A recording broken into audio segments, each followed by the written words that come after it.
And that was a pretty much a massive and comprehensive win by Arsenal against Nottingham Forest. And I know there's still a lot of emotions. I know that Paul Scholes is going to still shows how Gyökeres should be scoring goals, and Gary Neville and Roy Keane are still going to be very critical of how boring the game is and how very defensive Arsenal has been.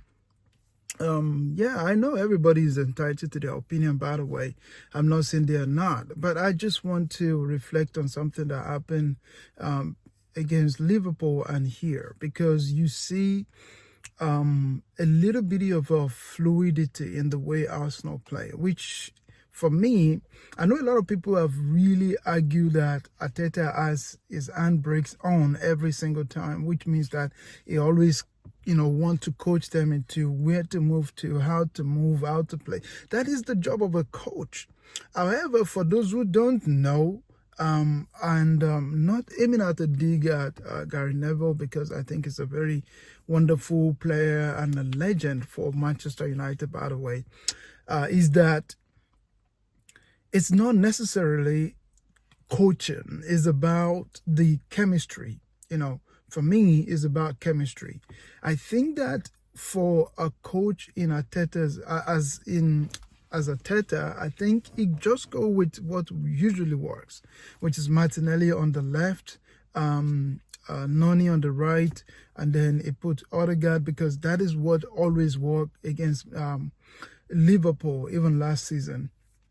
But you can see that with him moving, like with the injury he had against, this early injury he had in the 17th minute, and with the introduction of Nwaneri, you can see a whole lot of change in the way Arsenal play. There's more fluidity, there's more focus, there's more intentionality, if you will call it, in the way Arsenal play. And you can't really know who is doing the defensive work, because at some point you see Calafiori in the middle that free up space for the likes of Mourinho and Zubimendi to be able to push higher and cause more havoc to the Nottingham Forest defense. And I know that it's Ange's first game in charge of Nottingham Forest, but nonetheless, this speaks volume about what we want to do as a club. So I think, and you can see something also very different, which is the usual things that we are used to, which is Saka on the right, Martinelli on the left, and then Mourinho or Kai Havertz in the middle. And you see the likes of Partey, Rice, and Odegaard in the middle. And if any one of them has injury, then we are completely outdone. But today, one of the things that really makes me happy was that none of them are available. And the one that is even available didn't play for longer period of time. And even Rice, that is on the bench, and Martinelli as well, only come in as a substitute. So which shows that the recruitment has been very great and is worthy of praise. I'm not saying that, they've done it against the big clubs or the big guns, but you can only play what is in front of you. If we fail to score goals, it's still going to be the narrative of, they are struggling to create chances for their strikers to score goals and all those things. But we create chances. We can also see that in terms of substitution, you can see the menace that Noni is going to create for defenders this season. Because if you are removing Saka from that, right-hand side and putting Noni Madueke, you are not actually lowering the standard. You are actually continuing with the standard, because that is not, for me, there's no standard drop in any one of them. And bringing on Martinelli for Eze, that shows you that Arsenal is indeed ready. So to what extent, to what degree, we should all wait and see how that's going to pan out. So number one thing is that cohesively, we look really tidy and neat. In terms of tactical switch and the technicality, we look very solid. In terms of the tactics we want to play, we look extremely good and very well knitted together. And in terms of going forward, defensive duties, we are very, very good. So in terms of what we want to play, I want to play, you can see that Arsenal are really ready for something special, something really fun, something really great. That is something we should be proud of. So out of 10, how will I rate this performance, especially against Nottingham Forest?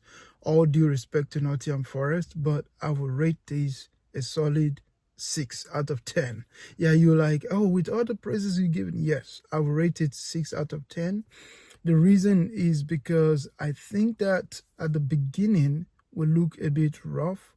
Yes, I know that Odegaard is trying to force things. That's what I think, because it looks like he wants to come back to his real self, but with a mentality of what happened last season. So there's a little bit of a struggle there. And I think the reason why I'm giving 6 also is because I would have allowed Gyökeres to play the whole 90 minutes. I know that we have a game during the week. I know that, but I would have played him, 90 minutes. Yes, that would, because I want him to score goals. I think that would have helped him also a lot. And I think that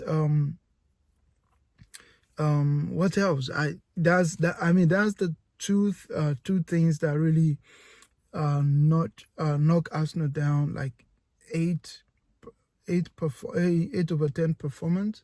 But in terms of what can we do better, I also think that we are not fluid in terms of linking up with Gyökeres 100% yet.